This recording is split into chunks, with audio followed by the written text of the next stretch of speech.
जी hello दोस्तों, मैं हूं कमर चीमा। उम्मीद है आप लोग ठीक होंगे। दोस्तों आज मैं बात करना चाहता हूं कि अगले दिन मैंने कुछ ट्वीट्स की थी, उसके ऊपर मैंने आपको बताया था कि the difference between doctor Jaishankar and NS Doval.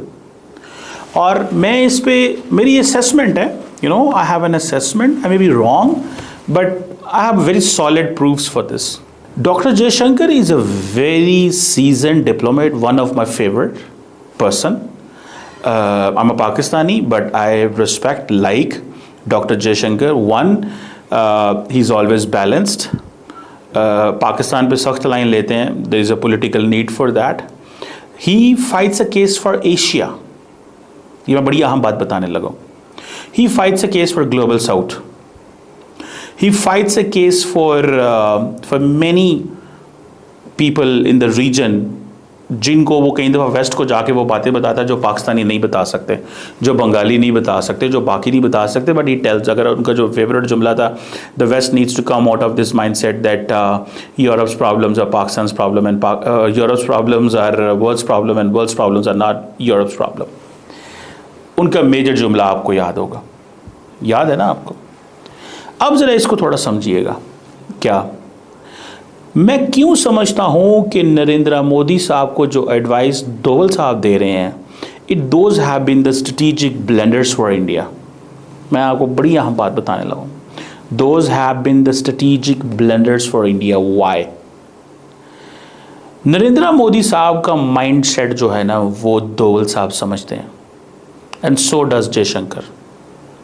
लेकिन जयशंकर नरेंद्र मोदी साहब को वो एडवाइस नहीं देते जिससे इंडिया का जो नेशनल इंटरेस्ट है हार्म होता है।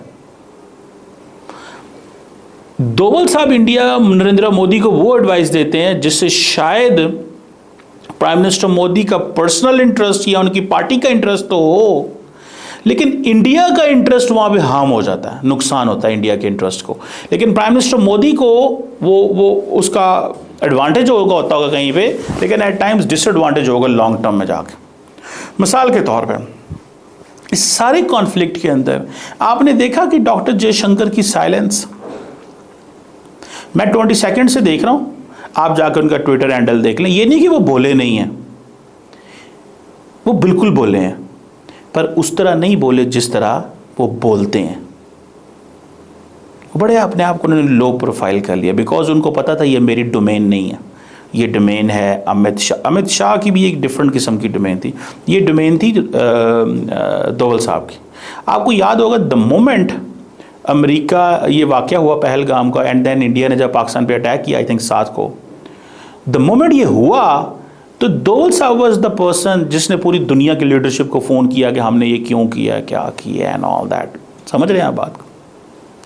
इसको ज़रा समझिएगा, क्यों किया, क्या किया और कैसे किया, ये हमें उन्होंने पूरी दुनिया को बताया। जयशंकर ने किसी को फ़ोन नहीं किया। हाँ, जयशंकर साहब को जिसका फ़ोन आया जयशंकर ने जवाब दिया, और थोड़े बहुत उन्होंने फ़ोन किए नॉन परमानेंट मेंबर्स को, उन्होंने फ़ोन किए थे उस वक्त, क्योंकि वो पाकिस्तान ने कहा जी कि हमने फ़लाँ ऑर्गेनाइजेशन का नाम निकलवा दिया, ये कर दिया, वो कर दिया। डॉक्टर जयशंकर को इस सारे प्रोसेस में साइडलाइन किया गया था, because this was doctor Doval साहब का प्रोजेक्ट था। दोवल साहब के प्रोजेक्ट में ये है कि उन्होंने नरेंद्र मोदी साहब को ये बताया है कि for you the most important thing is, जो मोदी साहब की एस्पिरेशंस को ट्रांसलेट करते हैं, एंड देन वो सारे का सारा बर्डन जो है वो जयशंकर पे आ जाता है। मिसाल के तौर पे व्हाट हैपेंड इन कतर, मैं कतर से लेता हूँ। कतर में इंडिया के 9 लोग पकड़े गए, मोदी साहब छुड़ा के ले आए, अपना पर्सनल पॉलिटिकल कैपिटल कंज्यूम किया वहाँ पर। ठीक है जी, वेरी इंपॉर्टेंट। मुझे ये बात बताएं, वो आइडिया किसका था वहाँ पे? इंटेलिजेंस के लोग भेजे, नेवी के, वो जो भी कह रहे थे, मैं इसमें नहीं जाना चाहता, लेकिन क्या इंडिया की एम्बैरेसमेंट हुई थी कि नहीं हुई थी? हुई थी। सो वो जो डीप स्टेट है ना इंडिया की, उस डीप स्टेट ने बेसिकली माइंड सेट जो बनाया, दैट इज इंपॉर्टेंट थिंग, याद रखें इस चीज को। डीप स्टेट ने, इंडिया की डीप स्टेट जो माइंड सेट बनाया, वो कतर में आप वो हुए। जयशंकर कभी भी मोदी साहब को ये एडवाइस ना दे, वो एडवाइस दे डिप्लोमेटिक, पॉलिटिकल, डिप्लोमेसी कैसे करनी है, क्या करना है। दोवल साहब जब भी कोई काम की तरफ लेके जाते हैं तो मुश्किल पैदा हो जाती है उनके लिए। दूसरी तरफ आ जाए, कनाडा में जो हुआ, there is a sizeable section in India those who believe India has a right कि वो दूसरे मुल्कों में जाके कत्ल करके आ सकता है उन लोगों को, those who harm India's interest. ये एक नैरेटिव इंडिया के अंदर शुरू हुआ। करना क्या है इसका? क्या इंडिया ये कर सकता है? पाकिस्तान में कर सकता है, किया इंडिया ने। कनाडा में नहीं करने देते, ना अमेरिका में करने देते हैं, ना यूरोप में करने देंगे, ना ऑस्ट्रेलिया में करने देंगे। लेकिन उन्होंने समझा कि हम कनाडा को कैसे डील करें। उन्होंने कहा कनाडा को ऐसे डील करो। कनाडा को उन्होंने ठोका वहाँ पे, और वहाँ से जो वेस्ट के अंदर जो एक पोजीशन डेवलप हुई, जयशंकर साहब ने केस लड़ा किसी हद तक कि आपने दहशतगर्दों को रखा हुआ है, एक्सट्रीमिस्ट को रखा हुआ है। लेकिन do you think United States, Great Britain, Australia and all these countries will accept this thing?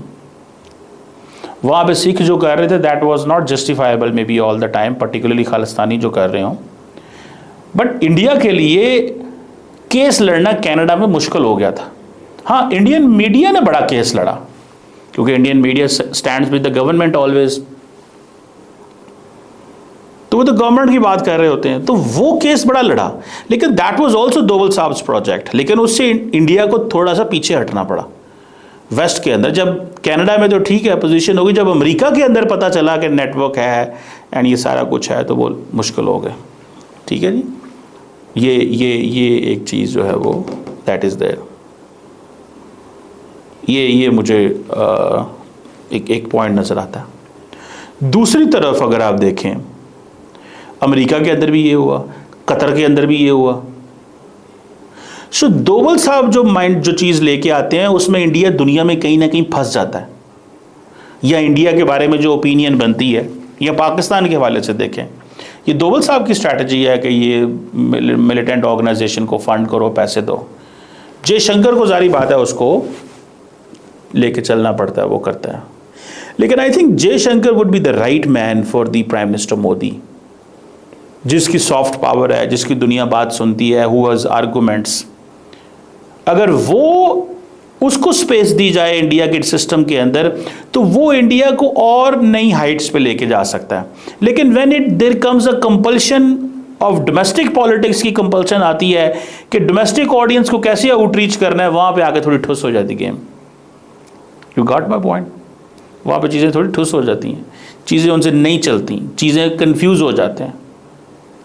और मेरा ख्याल है कि मैंने इस पर ट्वीट भी की थी in the height of the war, जब भारत और पाकिस्तान के मामलात ख़राब थे, तो मैंने इस पर ट्वीट किया था कुछ, आई स्टिल रिमेंबर समथिंग।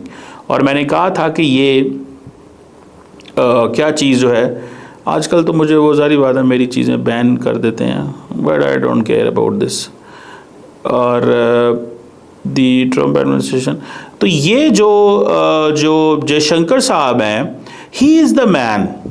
ठीक है जी, ही इज़ द मैन जो इंडिया के लिए इंपॉर्टेंट है, एंड ही इज़ समवन जिसकी वैल्यू ज़्यादा है। दोवल साहब क्या करते हैं? दोवल साहब जब भी कोई काम करते हैं, उससे एक नया क्राइसिस इंडिया के लिए पैदा हो जाता है, जिसको बहुत सारी चीज़ों में देखना पड़ता है। मेरा ख्याल है मैंने तो पता नहीं कितनी ट्वीट्स कर दी हैं इन दिनों। So the point here is कि दोवल साहब को इस चीज़ को समझना चाहिए था कि दोवल साहब जिन चीज़ों में वो फंसा लेते हैं उनको, दोवल साहब जिन चीज़ों में फंसा लेते हैं उनको, दैट इज़ इम्पॉर्टेंट, वो चीज़ें इंपॉर्टेंट है। मैं जस्ट कांट फाइंड, उसमें मैंने बेसिकली सारा वो लिखा हुआ था कि क्यों दोवल साहब जो हैं उन्होंने ये जो आर्किटेक्ट हैं इस सारे क्राइसिस के, the crisis in Canada, the crisis in the US. और आपको याद होगा दोवल साहब के ऊपर FIR भी हुई थी न्यूयॉर्क में। मुझे याद है कि आप ज़रा नोट्स चेक कर लें, मैं सही बात कर रहा हूँ, कि जब प्राइम मिनिस्टर मोदी गए थे in the last trip to the New York, one thing, secondly there was a meeting in Delaware of the Quad countries, तो दोवल के वारंट जारी हो गए थे किसी अदालत के छोटे से। वो क्या था? मैसेजिंग थी कि it's you are the man. Canada के अंदर जो था वो जारी बात है, अमित शाह का नाम चला। क्यों अमेरिका ने वारंट निकाले थे दोवल के? उनको बताया कि don't do this next time, we know it's you, हम जानते हैं ये आप है। सो वो जो आर्किटेक्ट थे वो दोवल साहब थे। सो जयशंकर को अगर ज़्यादा स्पेस दी जाए जयशंकर को ज़्यादा अगर उस मामले में इंगेज किया जाए तो Jaishankar will be doing wonders, वो तो वंडर्स कर दें। उनकी सॉफ्ट पावर ज़्यादा है, आर्गूमेंट ज़्यादा है। दोवल साहब बात नहीं करते, दोवल साहब सारी डीप स्टेट को जो है ना खिलारा हुआ दुनिया के अंदर उन्होंने। वो समझते हैं कि अब हम इतने बड़े प्लेयर हो गए हैं कि हम दुनिया में कहीं भी किसी मुल्क में भी जाकर ठुस ठस करके आ सकते हैं और हमें को पूछ नहीं सकता, वो will go Scott free. Pakistan के अंदर कर सकते हैं, मैं ये मानता हूँ, क्योंकि पाकिस्तान इंडिया का मैच डिफरेंट है। जब इंडिया बंदे मरवाएगा पाकिस्तान में, there will come a time Pakistan कहेगा मैंने भी बदला लेना है। पाकिस्तान रोकेगा नहीं है, पाकिस्तान उसको उस तरह ग्लोबली डोमेस्टिकली वो नहीं कर सकेगा, या पाकिस्तान को उसमें एविडेंस देनी पड़ेगी, so on and so fourth, इस तरह की चीज़ें करनी पड़ेगी।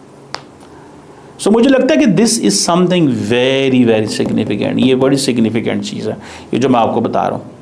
सो जयशंकर साहब को साइडलाइन करते हैं, खुद ऊपर आते हैं। जयशंकर साहब क्यों इस वक्त सामने नहीं थे? May be he couldn't defend things the way he wanted to say, वो तरह डिफेंड ही नहीं कर पा रहे होंगे। कोई आपने उनका इंटरव्यू सुना? अगर आपने बेसिक मेजर्स डॉक्टर जयशंकर का एक इंटरव्यू सुना होगा, we want partners not preachers, सुना था ना आपने? वो इसीलिए था। मैं तो जयशंकर साहब को फॉलो करता हूँ, मैं तो उनका फ़ैन हूँ बेसिकली। तो मुझे पता है the more space he gets into the system.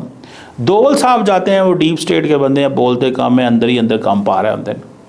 वैसे इंटेलिजेंस के लोगों का यही काम होता है, और क्या होता है, NSA इसका ये वो सारा टाइम ये बताना, ठीक है। सो वो बेसिकली बहुत सारी चीज़ों के आर्किटेक्ट दोवल साहब हैं। दोवल साहब, ये जो क्राइसिस ये जो हमारा बीच में चल रहा है, इसके भी बड़े आर्किटेक्ट वो हैं, और वो पाकिस्तान में रहे हैं, उनका गुस्सा है पाकिस्तान के बारे में शायद, या क्या है, हमें इससे कोई फ़र्क नहीं पड़ता। उसकी वजह यह है कि ये चलता रहता है, पूरी दुनिया में ऐसा ही होता है। सो लेट्स सी क्या होता है। Thank you very much.